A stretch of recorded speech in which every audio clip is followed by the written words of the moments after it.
Bienvenue sur Papatriarcat. Je suis Cédric Rostin, votre hôte, et je suis ravi de vous accueillir dans ce podcast pour parler ensemble de parentalité, d'éducation, de promotion des droits de l'enfant tout en s'affranchissant du modèle patriarcal. Nous visons une société plus juste, pour toutes et tous, au travers du partage de spécialistes et aussi des vécus de nombreux parents qui cheminent. Je vous invite à nous écouter, à essayer de construire des ponts au lieu de dresser des murs, car ce n'est pas parce que nous voulons aller au même endroit que nous devons forcément prendre le même chemin, pour nous et surtout pour nos enfants.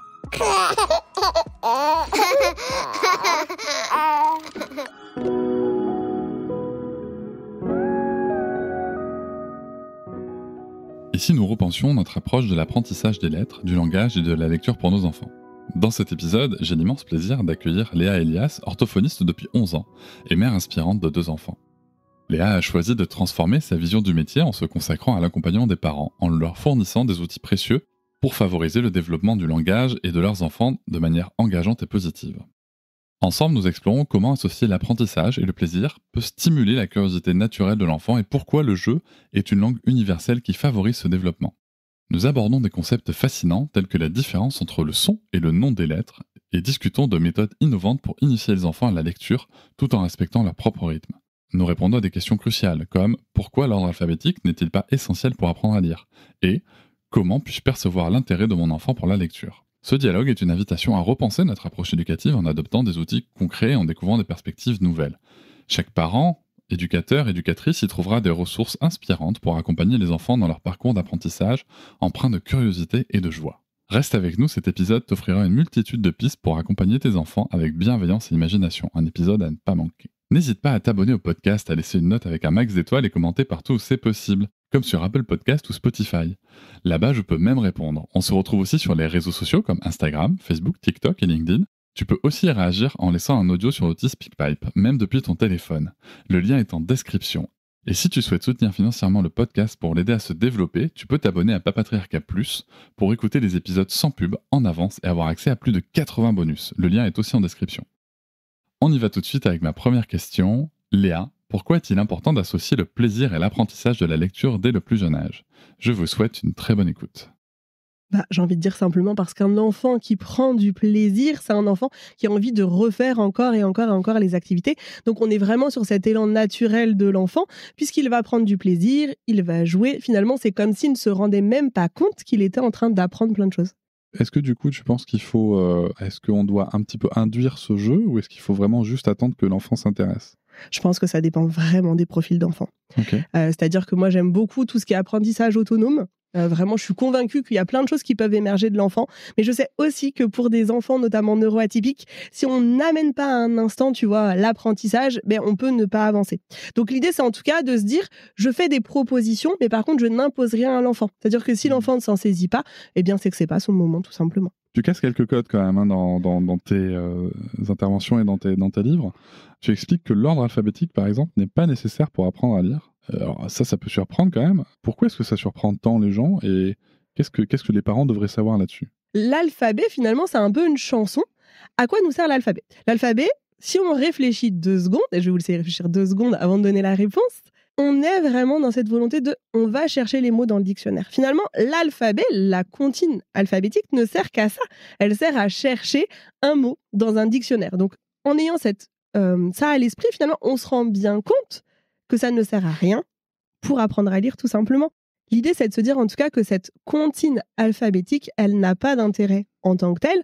On met vraiment le focus au quotidien dans les apprentissages scolaires. J'entendais vraiment beaucoup ça, et puis même encore maintenant dans mes MP, oh là là, il connaît pas l'ordre alphabétique, je ne sais pas comment l'aider à faire, mais j'ai envie de dire, ne fais rien en fait. Tu peux totalement attendre que ton enfant soit lecteur pour induire et introduire la comptine alphabétique. Parce que c'est vrai que maintenant, quand on te le dit comme ça, à quel moment est-ce qu'on utilise l'ordre alphabétique, si ce n'est pour chercher des mots dans le dico ? Je réfléchis quand même un peu, mais... tu vas pouvoir chercher longtemps. Ouais, je trouve pas trop. Non. Non, c'est vrai qu'on va avoir... Oui, enfin, ça n'a d'intérêt qu'en effet, comme son nom l'indique, que quand tu as besoin de faire une mise en ordre, quoi. C'est ça. Après, voilà, forcément, ça peut offrir des repères à l'enfant. Il y a des enfants qui ont besoin justement d'ordre, tu vois. Et donc, avoir justement les lettres toujours dans le même ordre, ça va permettre aussi de mémoriser. Mais en tant que tel, en tout cas, apprendre vraiment les lettres dans l'ordre alphabétique, c'est pour finalement chercher dans le dictionnaire. Oui, finalement, si je comprends bien ton propos, c'est pas de dire que l'ordre alphabétique ne sert à rien tout court, c'est juste qu'il est possible et que pour un enfant, ça peut être intéressant de le connaître. Mais en fait, si l'enfant ne le connaît pas, il peut potentiellement tout à fait apprendre à lire sans, quoi. Totalement. Okay. Juste pour qu'on ne dise pas que tu as raconté nani. Non, mais c'est ça. Voilà, c'est ça. Ça peut être utile, mais ça n'est pas obligatoire pour apprendre à lire. Exactement. Tu donnes aussi des exemples concrets justement pour l'apprentissage de la lecture. Quelle est la différence entre le nom et le son des lettres et pourquoi c'est essentiel de se concentrer sur le son ? Alors, le nom de la lettre, on va prendre un exemple d'une lettre, ça va être plus facile. Donc, si je prends la lettre R, son nom c'est donc R et elle fait le son R. Tout naturellement, pour apprendre à lire et pour savoir lire, l'enfant, il a besoin de connaître le son des lettres. C'est-à-dire qu'un enfant qui va connaître tout le nom des lettres, c'est très bien, mais en fait, ça ne va absolument pas lui servir à lire, ni même à écrire. Puisque l'enfant, il va voir la lettre M, il va dire M, il va voir O, il va dire O, et ça va faire émo. Mais en fait, ça ne fera aucun mot. Si par exemple, le mot, c'est moto, il va faire M-O-T-O, et finalement, ça va faire méo-théo. Tu vois, j'arrive même pas tellement c'est pas du tout, c'est pas du tout facile. Mais vraiment, l'idée, c'est de se dire, bah voilà, si je donne uniquement, ou en tout cas, si je mets le focus un maximum sur le son de la lettre, et ben l'enfant, il va être en mesure très facilement de lire des syllabes, puis ensuite de lire des mots. Ça, c'est quelque chose, c'est vrai que ce que tu dis, ça me rappelle beaucoup du coup ce qu'a pu écrire Céline Alvarez, hein, parce que nous, c'est comme ça que Sarah s'est initiée à la lecture. Et tu parles aussi d'une approche assez ludique, par exemple, comparer une lettre à un animal, avec son nom, par exemple la vache, et son bruit aussi. Pour augmenter, en fait, c'est quoi ? L'idée, c'est d'avoir une approche assez ludique, mais d'augmenter aussi la phonétique, en fait, autour d'un élément concret. C'est ça. En fait, l'idée, c'est surtout de se dire, OK, si mon enfant, par exemple, à l'école, apprend et le nom et le son, puisque c'est au programme, comment moi, en tant que parent, je peux l'accompagner dans cet apprentissage et donc mettre le focus sur le son. Et donc, cette idée, c'est de se dire, effectivement, la vache, eh bien, son nom, c'est vache, et finalement, son bruit, le son qu'elle fait, c'est me. Et du coup, c'est vrai que ça devient en fait concret. Et tu vois, tu peux du coup le faire avec plein d'autres animaux avant de passer finalement aux lettres. Et du coup, pour l'enfant, tout de suite, ça fait sens. Ah oui, ok, d'accord, je me souviens, la vache, elle fait me, donc cette lettre-là, elle fait s, par exemple, pour la lettre S. Ah oui, donc cette lettre-là, elle s'appelle S, comme la vache s'appelle vache, et elle fait le son S, comme la vache fait me. C'est ça. Okay. Tout à fait. Hyper intéressant ça, du coup, parce qu'en plus c'est très concret. Bah, c'est vraiment l'idée, hein, c'est vraiment d'apporter un maximum de concret avant d'aller vers l'abstrait pour les enfants. Comment on fait pour détecter l'intérêt d'un enfant pour la lecture, bien entendu, même avant l'école ? Eh bien, du coup, ça dépend vraiment des enfants, mais l'idée, c'est de se dire, on va pouvoir avoir des enfants qui vont montrer des lettres sur un t-shirt, qui vont montrer des lettres sur un panneau, sur une bouteille d'eau, sur un jouet, n'importe où, finalement. L'enfant, naturellement, il va nous montrer que ça l'intéresse. Et donc, c'est à ce moment-là, finalement, qu'il faut s'en saisir. Ne pas se dire, non, il est trop petit, on attend. L'idée, c'est ce que je dis toujours aux parents, c'est pas de se dire, parce que je donne le son des lettres, ça y est, il va être lecteur dans 3 mois. Non, mais pas du tout, en fait. Juste, mon enfant me dit, ça m'intéresse, eh bien, j'y vais. Et donc, si mon enfant me montre sur le t-shirt la lettre T, par exemple, je dis, bah oui, c'est la lettre T, elle fait t. Ou alors, on peut faire le choix juste, et moi, c'est ce que je préfère, donner le son et dire ça fait t. Mais bien sûr, s'il y a écrit tata ou tonton, on va pas dire, ah, regarde, il y a écrit tata, en fait. L'idée, c'est pas qu'il soit lecteur, mais c'est vraiment juste de répondre à sa demande. Je te rejoins totalement. Moi, c'est intéressant parce que tu vois, Sarah, quand elle s'est intéressée à ça, déjà, ça a demandé. En fait, elle a fait les chiffres et les lettres en même temps. Et genre, quand on est à la boulangerie, si tu veux, qui est à 20 minutes à pied aller-retour, du coup, ça nous prenait 2 heures parce qu'on s'arrêtait devant chaque lettre et devant chaque chiffre et nombre qu'on croisait. Donc les plaques d'immatriculation, les numéros des maisons, les numéros des poteaux électriques, les panneaux publicitaires, les machins. Et je sais que ça a l'air fou comme ça de dire, mais attends, tu prends 2 heures. Mais en fait, entre prendre 2 heures pour faire ça et prendre 2 heures à jouer à la marelle ou prendre 2 heures à jouer au cube ou au camion ou que sais-je, en fait, pour moi, c'est pareil, quoi. Sauf qu'en plus, là, il y a un intérêt de l'enfant dans une construction de quelque chose. Et là où moi, ce qui m'avait interpellé, elle avait commencé à s'intéresser à ça, elle avait 2 ans et demi, tu vois. Ça a duré genre 6 mois, et tout à coup, plus rien. Tout à coup, plus rien. Et on arrive à un moment devant la pharmacie, et elle regarde comme ça, elle se concentre. Et donc, tu vois, on avait fait tous les sons des lettres et tout, elle avait eu les trucs de Céline Alvarez, les lettres magnétiques. Elle se concentre, et elle dit, Parmaki. Et j'étais là, oh, tu vois, tiens. Et en fait, depuis, elle est revenue, donc ça a duré, la pause, elle a dû durer peut-être 10 mois, tu vois. Et moi, je dis ça pourquoi ? Parce que dans ce qui concerne les intérêts spontanés de l'enfant et les apprentissages autonomes, c'est important aussi de se rappeler que c'est pas parce que l'enfant, tout à coup, il part sur un sujet que forcément, il va aller au bout tout de suite du sujet, quoi. Il va pas devenir un lecteur, en l'occurrence, comme ça, lecteur ou lectrice. Et ça, c'est important aussi parce qu'on peut se dire que sinon on a raté quelque chose en tant que parent. Mais en fait, pas du tout. C'est juste que l'enfant a passé à autre chose, mais il va jamais oublier ce qu'on lui a transmis et ça va se développer autrement. Et tout à coup, t'as vu, toi, d'autres cas comme ça où l'enfant, on dirait qu'il a arrêté, et puis tout à coup, pouf, en fait, il reprend et il lit un truc. Ça arrive, hein. Ça dépend vraiment des enfants, tu vois. Il y a vraiment plein de profils d'enfants, plein de choses. Moi, par exemple, avec mon fils, c'est pas tout ce que j'ai connu. Tu vois, ça a été vraiment beaucoup plus progressif. Quoique, tu vois, je suis en train de me souvenir d'une anecdote pendant la grossesse de ma choupette où effectivement, il m'avait lu bébé. Tu vois, comme quoi. Bah, tu vois. Tu vois, en fait. Mais c'est vrai que voilà, ça dépend vraiment des enfants. Mais c'est ça, tu vois, il y a ce truc où on a l'impression quand l'enfant s'arrête, oh là là, mais qu'est-ce que j'ai fait de mal ? Qu'est-ce qui s'est passé ? Pourquoi il s'y intéresse plus ? Ben non, mais qu'en fait, c'est juste plus son moment. Donc, respecter aussi les moments et les intérêts des enfants, c'est leur permettre d'avoir des apprentissages beaucoup plus sereins, puisque finalement, il n'y a pas de pression. Enfin là, tu vois, en plus, elle était petite, Sarah, donc il y a zéro pression de temps. C'est pas un apprentissage qui est vu à l'école à ce moment-là. Et elle, bah voilà, elle y va à fond. Toi, tu viens et tu lui permets d'aller à fond dans cette demande-là. Et elle s'arrête. Et puis quand elle reprend, finalement, là, elle lit un mot et c'est juste waouh, quoi. C'était assez bluffant, quoi, si tu veux, parce que, bien entendu, il y a des gens qui vont dire « Ah, mais le mot, il est mal lu ». C'est pas le sujet. Mais si tu veux, c'est comment est-ce que, du coup, elle avait encodé ça quelque part. Et quand elle en a eu besoin, quand elle en a eu envie, elle a pu le ressortir, quoi. Moi, ça m'avait vraiment bluffé, quoi. En plus, tu vois, à ce moment-là, on était en instruction en famille. Donc, on était vraiment dans cette liberté de pouvoir faire les choses à son rythme. Et ça m'avait vraiment bluffé. Pareil avec les chiffres, en fait. Elle a fait une grande pause comme ça.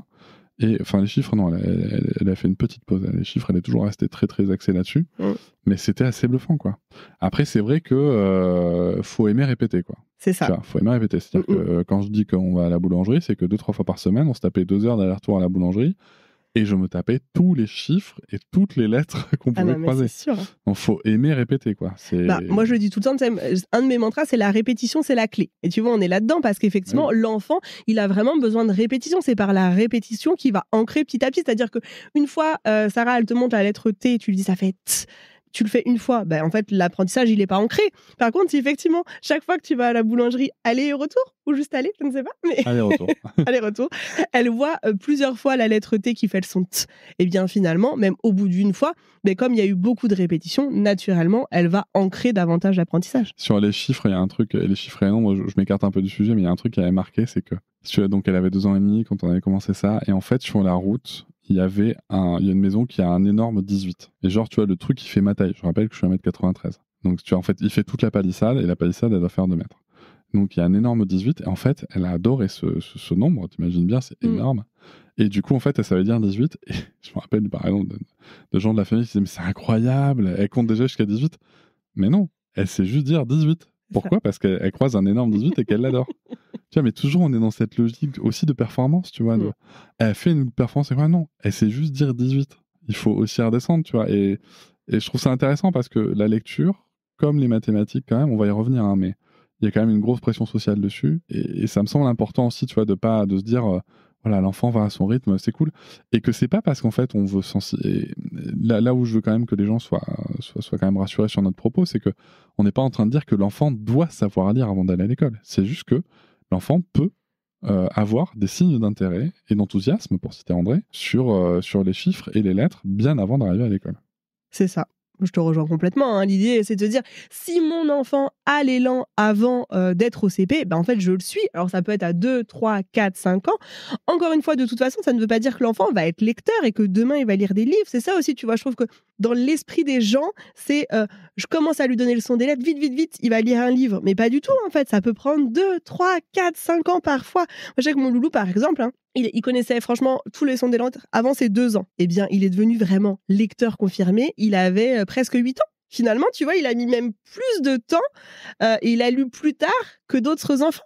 Mais en fait, il y est allé à son rythme et c'était complètement OK pour nous. Donc, c'est ça l'idée, c'est de se dire, OK, mon enfant a 3, 4, 5 ans, il ne s'intéresse pas aux lettres. Est-ce que c'est grave ? Et non, c'est pas grave en fait. Hein. Pas du tout. Et surtout, il va s'intéresser à d'autres choses. Clairement. C'est important parce que, tu vois, là, avant qu'on continue, je voudrais quand même vraiment préciser que ok, le langage, l'écriture, la lecture, les mathématiques, ce sont des choses qui sont socialement très très valorisées. Tu vois, je repense à ces discussions que j'ai eu avec un ami où moi j'étais admiratif de la motricité de son fils et où lui était admiratif du langage de Sarah. Et où, en fait, on était là, mais au lieu d'être admiratif de ce que notre enfant n'a pas, soyons admiratifs de ce qu'il a, tu vois. Et on se l'est dit, si tu vois, on était là, mais attends, c'est fou, tu vois. Alors qu'on avait cette sensibilité à l'enfance, tu vois, on s'est quand même laissé porter par ce constat de oh là là, mon enfant arrive pas à ci, arrive pas à ça, mais en fait, chacun de nos enfants arrive à faire des choses incroyables dans des domaines différents, mais qui étaient socialement, tu vois. La motricité, c'est pas un truc qui est socialement, on te dit waouh, tu vois. Sauf s'il fait vraiment des trucs incroyables, je sais pas s'il saute d'immeuble en immeuble, mais le mec exagère pas du tout. Alors que le langage, dès que ton enfant parle bien, c'est waouh, c'est incroyable. Alors qu'au final, tu vois, nos enfants maintenant ont le même âge et ont le même niveau de langage. Oui. Donc c'est comme quoi. Faut vraiment pas se prendre la tête. Non, et puis ça me fait penser, je trouve que c'est complètement pertinent ce que tu dis, ça me fait penser un peu, tu vois, aux sciences. Les enfants comme ça qui ont des grandes connaissances de leur environnement, de la nature, de la faune, de la flore. Toi, c'est pareil, c'est quelque chose qui n'est pas du tout valorisé par la société, en fait, finalement, parce que c'est pas un attendu. C'est comme si c'était pas un attendu dans les apprentissages. C'est-à-dire que oui, c'est chouette, mais en fait, tu vois, si l'enfant, il sait pas lire, mais qu'il connaît toutes les planètes, qu'il sait décrire plein de choses, bah, ça a moins d'intérêt pour les gens que s'il sait lire. Mais en fait, pourquoi ? On avait eu le cas, nous, en instruction en famille, avec une enfant qui, à 4 ans, pouvait te sortir un nombre d'espèces d'oiseaux incroyables, et tout simplement parce que son père était ornithologue et qu'elle habitait dans un endroit où il y avait plein d'espèces d'oiseaux. Ça n'avait jamais été relevé, quoi. À part par le groupe, en effet, d'instruction en famille, où on s'émerveillait assez facilement des talents de nos enfants. Personne, sinon, si tu veux, dans la sphère SCO avait relevé ça, quoi. Alors que quand même, mais quand je te dis beaucoup d'espèces, c'est genre plus de 50, quoi. Enfin, c'était dingue. C'était dingue. C'était juste dingue. Beaucoup de parents se demandent aussi, tu vois, quand on prend ces sujets, si on peut aller trop vite, en fait. Est-ce qu'on ne va pas trop vite sur ce sujet? Est-ce qu'on ne met pas la pression? Il y a aussi des personnes sur les réseaux qu'on peut entendre dire « Mais non, il faut attendre le CP, surtout pas avant 6 ans, tata ». Toi, tu écris que l'apprentissage de la lecture, c'est comme la construction d'un mur. Sans base solide, tout s'écroule. Donc moi, ce que j'entends, c'est qu'à partir du moment où on répète, on trouve des intérêts de l'enfant, on va pouvoir construire ces bases solides. Mais est-ce qu'il y a un risque d'aller trop vite dans l'apprentissage de la lecture et comment est-ce qu'on peut détecter si on veut aller trop vite? Mais par trop vite, j'entendrais, comment est-ce qu'on peut détecter qu'en fait, là, c'est nous qui mettons la pression? Alors, j'ai envie de dire que si on respecte le rythme de notre enfant et si on est à son écoute, on ne peut jamais aller trop vite. Le seul risque, c'est parfois de lui proposer une activité qui va être un peu difficile. Eh bien, dans ces cas-là, on s'arrête. Enfin, moi, je sais que ma fille, en ce moment, elle est à fond dans l'apprentissage de la lecture. Elle lit pas mal de syllabes. De temps en temps, je lui propose une petite lecture de petits mots. Eh bien, quand ça ne marche pas, je lui dis, c'est OK, en fait. On arrête, c'est pas grave, on repasse aux syllabes. Et donc, tu vois, on voit bien que si on est vraiment dans l'observation, si on prend le temps avec son enfant, on ne peut jamais aller trop vite. L'idée, c'est juste de se dire, OK, mon enfant en est là. Moi, j'ai envie qu'il lise des livres, par exemple. Ben, là, en fait, on risque de se casser la figure, en fait. C'est-à-dire que si l'enfant n'est pas prêt et si là, on ne suit plus ses intérêts, si on n'est pas à l'écoute de ses besoins, là, effectivement, on peut aller trop vite. Mais à partir du moment où vraiment on reste dans cet échange avec son enfant, qu'on est dans l'écoute, qu'on est dans le respect de ses intérêts, ben non, en fait, on ne peut jamais aller trop vite, même si l'enfant, il a 2-3 ans et que ça nous semble trop tôt. Finalement, c'est trop tôt pour nous, mais pas pour lui. Tout à fait d'accord avec toi. Et puis après, il y a aussi des choses, tu veux, où, pareil, je pense qu'on peut créer aussi ses propres supports. Moi, je sais que Sarah, tu vois, quand elle avait 3 ans, quand la lecture est revenue, en fait, quand son intérêt pour la lettre est revenu, mais elle n'avait pas envie de lire de livres. Et en fait, ce qu'elle adorait faire, c'était qu'on écrive des petits mots. Et là aussi, on s'est posé une question avec Noëlla. On s'est aperçu que, tu sais, il y a cette phrase d'André, nos enfants deviennent tels que nous les voyons aussi tels qu'ils nous voient. En fait, on s'est demandé quand est-ce que Sarah nous voyait lire. Parce qu'on lui lisait beaucoup d'histoires. Mais quand est-ce qu'elle nous voyait lire seule pour nous-mêmes? Et en fait, elle ne nous voyait pas. C'est pas qu'on lisait pas, c'est qu'en fait, on lisait quand on n'était pas avec elle, parce que quand on était avec elle, on lisait des livres. Et de la même manière, on s'est demandé quand est-ce qu'elle nous voit écrire de façon manuscrite. Et je pose la question à l'auditoire. Quand est-ce qu'on écrit à la maison? En fait, on le fait quasiment plus. On s'envoie beaucoup de messages, des textos, des machins. On peut écrire une liste de courses peut-être, etc. Mais nous, en tout cas, on le faisait plus du tout. Et du coup, on s'est mis à écrire des listes de courses. On s'est mis à écrire des mots pour maman. Et la petite astuce de fin d'année, c'est vrai que nous, là, quand on enregistre, on est le 2 décembre 2024, donc j'y pense. On avait acheté un petit calendrier de l'Avent avec des petits tiroirs, tu vois. Et dans chaque tiroir, en fait, au lieu de mettre un chocolat, on mettait... Alors, ça a commencé par un mot. Par exemple, elle avait un hérisson en terre cuite, là. On écrivait hérisson. Et le chocolat était sous le hérisson. Ah, génial. Tu vois, et chaque jour, en fait, elle lisait son petit mot, etc. Maintenant, elle en est à écrire des... Là, on a commencé. Elle a des énigmes, même manuscrites. Et elle adore ça, tu vois. Et ça, je pense que, tu vois, ça peut être une astuce que je pose là, comme ça, mais ça peut être intéressant parce que ça part d'un intérêt de l'enfant qui s'est réveillé et en essayant de proposer quelque chose qui soit à son niveau. Et en plus, derrière, il y a quand même une petite récompense du chocolat, on va pas se mentir. Non, mais c'est trop chouette. Hein. Nous, comme ça, une année, on avait fait une chasse au trésor. C'est vraiment une chose que je conseille souvent aux parents, tu vois. Si par exemple, l'enfant s'intéresse aux lettres, on peut se dire, chaque jour, on cache une lettre dans la maison, on doit la retrouver. Et puis peut-être après, voilà, il y a chocolat ou quelque chose, tu vois. Mais avec cette idée, encore une fois, de suivre où l'enfant en est et de lui proposer, du coup, une activité ludique. Je suis très d'accord avec ça. Il y avait aussi cette idée d'accentuer les sons aussi, tu sais, peut-être de chercher des lettres et puis de chercher les sons. J'ai des idées comme ça, tu vois, des fois qui me traversent, par exemple. Tu vois, maintenant, avec ce qu'on a de techniquement possible, débloquer des choses avec des sons, par exemple. Tu vois, moi, j'imagine trop bien, je sais pas, tu vois, un espèce de jeu de rôle où l'enfant devrait faire le son pour débloquer la page suivante, etc. Tu vois, des trucs comme ça, tu vois. Je pense qu'il y a vraiment des choses qui n'existent pas encore et qu'on pourrait développer. Mais bon, ça, après, moi, j'ai beaucoup d'idées. Voilà. Revenons-en à la technique, madame la spécialiste.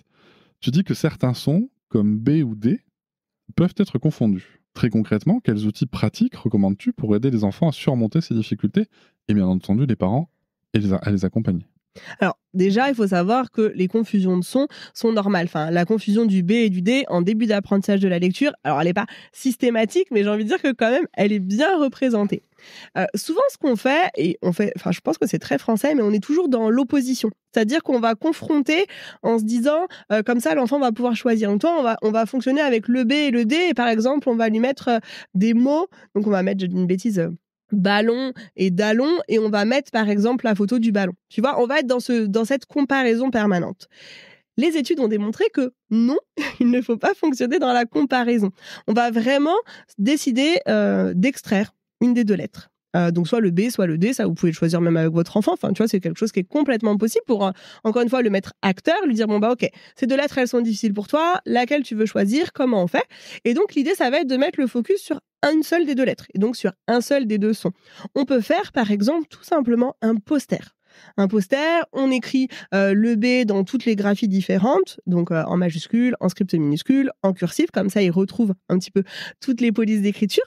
Et puis, on va choisir des mots qui commencent, par exemple, par la lettre B. Ça peut être ballon, boule, tout ce qu'on veut.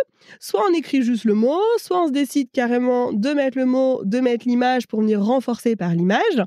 Et on va le mettre dans une zone de passage. Alors, en fonction des familles, c'est clairement différent. Je n'ai qui m'ont dit dans les toilettes, d'autres dans le couloir. Ça, vraiment, c'est à vous de voir. Mais l'idée, en fait, ça va être vraiment que grâce à ça, l'enfant, chaque fois qu'il va passer devant, il va venir ancrer encore et encore la reconnaissance de ce son-là.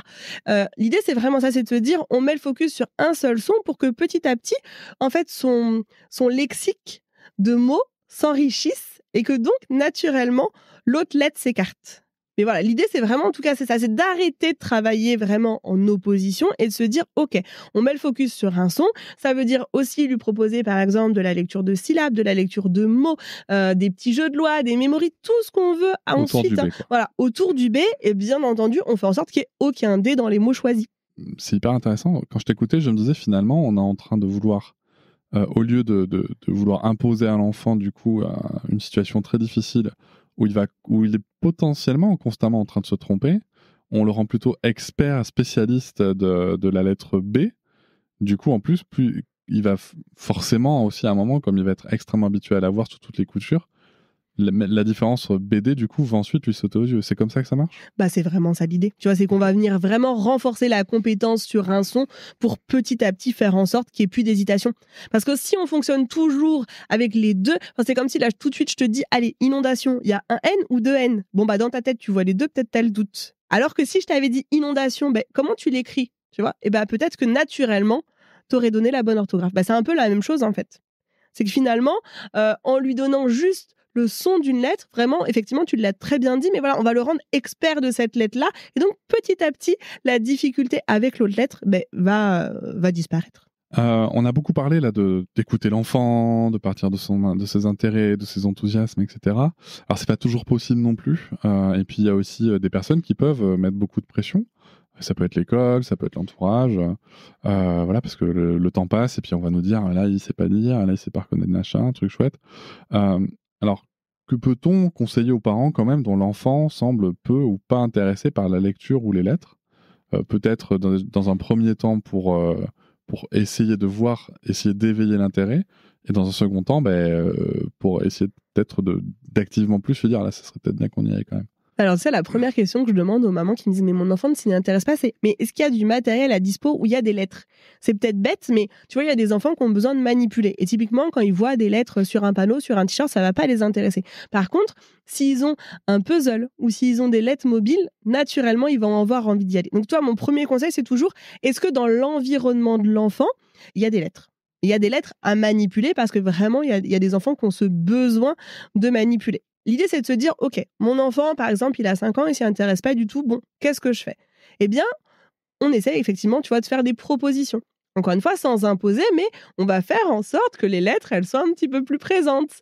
Ça marche pas, encore une fois, mais voilà, on peut se dire, OK, viens, je t'ai organisé une chasse au trésor, et on lui cache des lettres. Pourquoi pas, finalement? Enfin, je veux dire, on est toujours dans le jeu du cache-cache, on n'a pas d'attente envers l'enfant, c'est-à-dire qu'on prend, par exemple, je sais pas, 4 lettres qu'on va cacher dans une pièce, on dit, ah bah, j'ai caché 4 lettres, est-ce que tu peux les retrouver? Quand il les retrouve, bien sûr, si lui ne connaît pas le son, c'est pas grave. Mais en fait, nous, en tant qu'adultes, on va lui apporter la connaissance. Et on va lui dire, alors regarde, t'as pris la lettre qui fait S, là, t'as pris la lettre qui fait O. Et finalement, on a passé un joli moment à jouer, mais finalement, on a introduit les lettres. Donc potentiellement, ça devient petit à petit, tu vois, finalement, normal pour l'enfant de voir les lettres arriver dans son quotidien, parce que lui, il prend du plaisir, il est dans le jeu. Et donc, il n'y a pas cette dynamique de « je veux t'apprendre quelque chose ». On est dans de la transmission, mais finalement plutôt indirecte. En tout cas, l'enfant, tu vois, ne va pas le vivre comme ça. Ne va pas le vivre comme un moment de « bon, ok, on se met à table et puis là, ça y est, il faut que tu y ailles parce que les lettres, c'est pas ça. Il faut vraiment que tu y ailles maintenant. » Non, là, tu vois, on est vraiment dans une dynamique de jeu. On est en train de passer un bon moment en famille et du coup, on se dit « bah ok, je profite de ce moment-là pour amener des connaissances et puis petit à petit, déclencher l'intérêt de l'enfant. » Moi, c'est exactement ce qu'on a fait avec Sarah quand tu as eu cet intérêt qui est revenu. Moi, je le dis, j'ai utilisé le matériel de Céline Alvarez. J'assume totalement cette direction-là. Je sais qu'il y a les alphas aussi, peut-être que tu pourras nous en toucher un mot, parce que moi, je veux pas dire qu'il y a une méthode qui est meilleure que l'autre ou quoi, mais nous, en tout cas, on est parti dans la direction du matériel de Céline Alvarez que j'ai beaucoup aimé. Et aussi parce qu'en fait, tout simplement, Sarah, comme elle était beaucoup avec nous dans la cuisine quand on cuisinait, à ce moment-là, et bien en fait, on a mis les lettres aimantées au frigo. Elle avait la possibilité, tu sais, il y a des images et tout. Elle avait la possibilité, elle avait des images, souvent elle nous demandait qu'est-ce que c'était et tout. Mais en fait, elle faisait ce qu'elle voulait avec les lettres. On lui a jamais dit, même si c'est ce qu'il y a écrit sur la boîte, on lui a jamais dit, faut refait les mots en fait, refait des noms. Elle a fait ce qu'elle a voulu avec les lettres. Et en fait, du coup, en effet, c'est vachement approprié le truc. Mais pour elle, en fait, pas comme ça. J'ai ouvert la parenthèse tout à l'heure, parce que là, je parlais de la méthode Céline Alvarez, donc avec les sons et tout. Je tiens aussi à dire que la boîte de lettres, par exemple, je crois que c'est 24 €. C'est pas non plus hyper cher, parce que moi, je relativise ça sur... on lui a offert à 3 ans, là, elle a 6 ans, elle l'utilise toujours, ça marche aussi pour son frère, qui a 9 mois, non, on n'écrit pas son prénom, mais adore aimanter, il a vu que ça s'aimantait, donc en fait, il les lance contre le mur, il adore voir si ça tient ou pas, donc ça sert aussi à d'autres choses, mais en tout cas, il manipule des lettres. Mais il y a aussi cette méthode des alphas, donc moi, j'ai jamais utilisé, est-ce que tu peux en parler juste rapidement ça peut peut-être plaire aussi à d'autres personnes dans l'auditoire? Alors, la méthode des alphas, on est vraiment sur chaque lettre est représentée par un bonhomme. Donc, on a par exemple la lettre B qui est représentée par la botte, la lettre D par la dame, par exemple. Donc, vraiment, chaque lettre est représentée par un petit personnage. Il y a toute une histoire autour où on met bien le focus sur le son. C'est assez proche finalement de ce que peut transmettre Céline Alvarez, c'est-à-dire qu'on met bien le focus sur le son. C'est pour ça que c'est une méthode qui est appréciée notamment chez les orthophonistes. Mais et pour moi, c'est le gros point négatif, c'est que justement, tu vois, on vient ajouter une étape. C'est-à-dire que l'enfant, d'abord, il va se dire « Ah, la botte, elle fait B ». Tu vois? Mais du coup, ça ne représente pas la vraie lettre comme elle est dans la vie de tous les jours. Donc, ça va demander un effort plus important à l'enfant. C'est-à-dire que l'enfant, il va devoir switcher entre le personnage et son son pour arriver à la vraie lettre qu'il va rencontrer tous les jours, tu vois, dans les livres ou dans son environnement. Donc, il y a quand même cette étape supplémentaire. Là où pour moi, vraiment, tout le travail de Céline Alvarez et de Maria Montessori, c'est vraiment aller à l'essentiel. Et moi, j'avoue, je suis beaucoup plus proche de ça. Après, vraiment, les alphas, ça peut être, tu vois, pour les enfants, justement, qui ont besoin d'un peu plus de ludique, qui ont besoin, tu vois, d'histoire autour de petits personnages, ça peut vraiment être moteur, ça peut vraiment les aider. Les alphas, c'était une méthode à la base qui était vraiment faite pour les enfants en difficulté, pour les enfants dyslexiques. Ça veut bien dire que ça n'est pas adapté à tous les enfants, que ce n'est pas adapté à tous les profils d'enfants. Il y a vraiment ce switch, pour moi, qui peut être difficile entre le personnage et la lettre, en fait. Et on le voit très bien, tu vois, même il y a des enfants pendant longtemps qui, au lieu même dire le son de la lettre, donc vont dire « Ah oui, c'est la botte ». Et moi, j'ai vu vraiment, tu vois, il y a des enfants pour lesquels c'est venu vraiment freiner l'apprentissage. Donc oui, c'est une méthode qui est quand même axée uniquement sur le son des lettres, donc qui peut être vraiment bénéfique, il y a ce côté ludique des petits personnages, mais elle vient quand même ajouter un effort supplémentaire à l'enfant. Toujours est-il que, comme tu l'as précisé, si ça convient à votre enfant, go, quoi. Il n'y a pas de... Complètement. Il n'y a, pas de débat. Voilà. L'important, c'est que l'enfant s'y retrouve. Tu parles, dans tes écrits, de la zone proximale de développement. Est-ce que tu peux bien la définir et comment les parents peuvent identifier des activités adaptées à cette zone pour leur enfant ? La zone proximale de développement, je vais essayer de faire simple, c'est la zone qui est juste au-dessus de la zone de confort de l'enfant. Je vais essayer de l'illustrer. C'est-à-dire que, par exemple, votre enfant, il sait que la lettre R, elle fait R. Il sait que la lettre S, elle fait S. Il sait que le O fait O. Par exemple, l'idée, c'est de se dire, OK, donc la zone proximale de mon enfant, c'est peut-être de lui apporter 1 ou 2 nouveaux sons. Par contre, si je propose à mon enfant, par exemple, 5 nouveaux sons, 10 nouveaux sons, là, je vais m'éloigner de sa zone proximale de développement parce que je vais le mettre en difficulté. Je vais lui apporter trop d'informations. Si mon enfant commence à lire des mots, par exemple, l'enfant il est en mesure de lire moto, donc juste avec des mots simples, et que moi, je viens lui proposer des mots avec des digrammes, donc par exemple, mouton, avec le ou, avec le on, et bien là, c'est pareil, je ne vais pas être dans la zone proximale de mon enfant, puisque je vais vraiment être au-dessus de ses compétences, tout simplement. Donc vraiment, ça ne va absolument pas fonctionner. Il faut vraiment avoir conscience que l'enfant, il avance vraiment étape par étape et que si je mets la barre trop haut, je le mets en difficulté, je le mets en échec. Alors attention, bien sûr que ça peut arriver dans des propositions, on le disait tout à l'heure, même moi, parfois ça m'arrive, je me dis, allez, c'est bon, elle est lancée. Puis finalement, je me rends compte que non. Eh bien, c'est OK, juste, on arrête, on se dit, bah non, en fait, l'enfant, il y est pas. Et on réajuste, tout simplement. Et c'est pas un échec spécial. Eh ben non, c'est pas un échec. C'est pas un échec, c'est une façon d'avancer dans l'apprentissage, tout simplement. Ouais, c'est important de le dire parce que souvent on se dit ah on n'y arrive pas. Alors moi, soit je vais culpabiliser parce que j'y arrive pas en tant que parent, je suis pas un bon accompagnant ou accompagnante, ou sinon c'est mon enfant qui est en retard ou je ne sais quoi. Tout va bien. Et c'est ça. Tout va bien, on recommence, on repropose autrement, on réajuste. Et c'est pour ça que je disais, tu vois, l'importance de l'observation de son enfant et de l'écoute de son enfant. C'est-à-dire que si on voit qu'il est en difficulté, en fait, on arrête. C'est OK de dire à son enfant, non mais je vois que là c'est difficile, OK, on fait autre chose. Même, soit on arrête carrément l'activité, soit est-ce que tu veux qu'on fasse un peu plus facile ? Mais en fait, même nous, adultes, parfois, on a besoin, tu vois, quand on se challenge et qu'en fait, on se dit « Oh mince, en fait, là, je me suis challengée un petit peu trop. » Tu vois, c'est hyper compliqué. Enfin, même nous, en tant qu'adultes, on se dit « Oh mince, bon, je suis allée trop. » Bon, si on a quelqu'un à côté de nous qui nous dit « Bah ok, c'est pas grave, en fait. Tu réajustes, tout va bien. » Et puis à chaque fois, je trouve qu'on retrouve un peu le même cycle, tu sais, qu'on peut retrouver dans l'attachement. Moi, j'aime bien faire cette comparaison. C'est que du coup, il vaut mieux revenir sur une zone où on est sécure, en tout cas, qui nous fait nous sentir bien, compétente, etc., pour ensuite aller explorer une difficulté supplémentaire, quoi. D'ailleurs, c'est un des principes dans le jeu vidéo. C'est que tu vas, avant d'aller, si tu te frottes à un boss et que tu te prends une branlée, tu vas aller travailler ton expérience de ton personnage, de ton équipement, ton machin, pour ensuite revenir avec mieux équipé, pour plus sûr de toi, pour battre ce fichu boss. Et soit tu le bats, soit tu recommences encore. J'adore. Tu vois, c'est là que je vois que je suis pas du tout un geek. Je ne joue pas aux jeux vidéo parce que je n'ai jamais pensé à cette comparaison-là. Mais je trouve ça exceptionnel, tu vois. C'est vraiment ça, en fait. L'idée, c'est de se dire, OK, c'est une expérience à un instant T. Ça ne définit pas qui je suis, ça ne définit pas mon enfant. Et en fait, on recommence et tout va bien.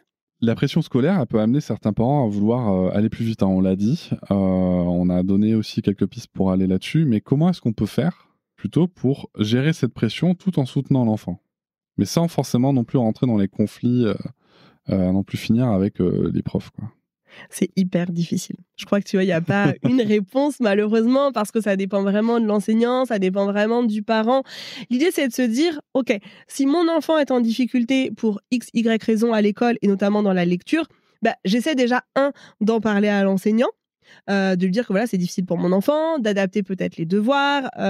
L'idée, en tout cas, pour moi, c'est vraiment de mettre les choses en avant et de les dire à l'enseignant. Tu vois, d'être vraiment dans l'échange, dans la discussion. Je sais que j'ai des parents qui, des fois, qui me disent « Oh, mais la maîtresse, elle fait n'importe quoi, je sais pas comment lui dire. » Je leur dis « Mais non, en fait. bien sûr qu'on peut aider des gens à cheminer, même des enseignants parfois, qui effectivement, les pauvres manquent de formation, hein, on va pas se mentir, et puis c'est pas facile de gérer un groupe classe, hein, moi c'est ce que je serais incapable de faire ça, mais l'idée c'est de se dire, ok, bon, c'est difficile pour mon enfant, je suis dans l'échange avec l'enseignant, je cherche à lui transmettre ce dont mon enfant a besoin, tu vois, dire, ok, le soir, franchement, on arrive, il a une page à lire, il n'y arrive pas, pour moi, c'est pas ok. Dans ces cas-là, je passe 2 minutes, il lit ce qu'il peut, et puis, tant pis si c'est pas fini. Enfin, tu vois, vraiment, être dans cette dynamique de qu'est-ce qui est bon pour mon enfant, de quoi il a besoin pour se sentir soutenu, pour se sentir accompagné, parce qu'en fait, ce qu'on oublie souvent, on oublie l'enfant. C'est-à-dire que, tu vois, on est dans cette dynamique de pression sociétale où il faut absolument que l'enfant, il y arrive, que ce soit facile, que ce soit fluide et tout. Et voilà, quand la maîtresse donne des devoirs, on se dit, oui, il faut faire tous les devoirs et tout. Mais finalement, l'enfant, il a déjà eu toute sa journée. Si en plus, il a des difficultés, il a mis peut-être 2, 3, 4 fois plus d'efforts toute la journée que ses autres camarades. Et arrivé le soir, on lui demande encore de faire un effort, on lui met encore la pression, alors que lui, ce qu'il a besoin, c'est juste de souffler parce que potentiellement, le lendemain, il va recommencer. Et tu vois, je crois que vraiment, il y a ce truc où parfois, on oublie de considérer l'enfant. Et je trouve ça vraiment... finalement triste, c'est des choses qui me mettent moi assez en colère parce que je me dis, l'enfant en fait il est en difficulté, il n'a pas demandé à être en difficulté. Quand on se met à sa place et tu vois que je me dis en tant qu'adulte quand je suis en difficulté comment je me sens, en fait je me sens pas bien, donc j'ai pas besoin qu'on vienne me rajouter de la pression et tout, même si ça s'entend effectivement. Voilà, c'est hyper compliqué en tant que parent, tu sais, il y a cette ambivalence de je veux que mon enfant tout aille bien pour lui et puis je veux aussi que quelque part il soit dans le train normatif scolaire, tu vois. Oui, bien sûr. Et que tout aille bien pour lui, mais voilà, vraiment, je pense que prendre le temps de parler à son enfant, de se connecter à lui, de voir ses besoins et de se dire, ok, si c'est trop compliqué pour toi, je vais dans l'échange, je vais voir ton enseignant qui sera ou pas à l'écoute, ça après, voilà. On ne maîtrise pas, mais en tout cas, j'y vais dans l'échange et j'y vais pas forcément dans l'affrontement. Oui, tout à fait. Après, en effet, comme tu dis, moi je pense que c'est intéressant aussi d'être dans l'échange. Et comme tu dis, d'amener les difficultés que rencontre l'enfant. Après, bien entendu, ça va beaucoup dépendre de l'enseignant et de l'enseignante. Bien entendu, ça reste de l'humain, donc ça dépend quel humain on a en face de nous. Mais en effet, je pense que c'est plus intéressant en tout cas d'arriver en disant mon enfant rencontre telle difficulté plutôt que de dire vous faites mal votre travail, tu vois. Mais clairement. Sachant que potentiellement c'est pas du tout l'enseignant ou l'enseignante qui fait mal son travail, hein, c'est juste peut-être que cette personne ne savait même pas que l'enfant était en difficulté le soir à la maison.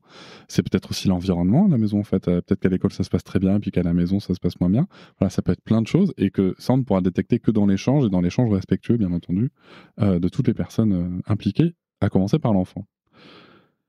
Alors Léa, si l'auditoire devait retenir une seule action ou activité pour accompagner les enfants dans l'apprentissage de la lecture, laquelle recommanderais-tu, et pourquoi ? La pression, une seule activité. Waouh. Alors que tu as écrit un livre avec 50 activités. Ouais, et puis que même 50, quand tu comptes les variantes, ça fait beaucoup plus. En fait, moi, je vais parler de ça. En fait, tu vois, tu le parlais tout à l'heure, tu parlais des lettres mobiles. Et je trouve que vraiment, tu vois, en dehors d'une activité à avoir, je vais parler d'un matériel à avoir. Ouais. Parce que les lettres mobiles, pour moi, elles permettent tout.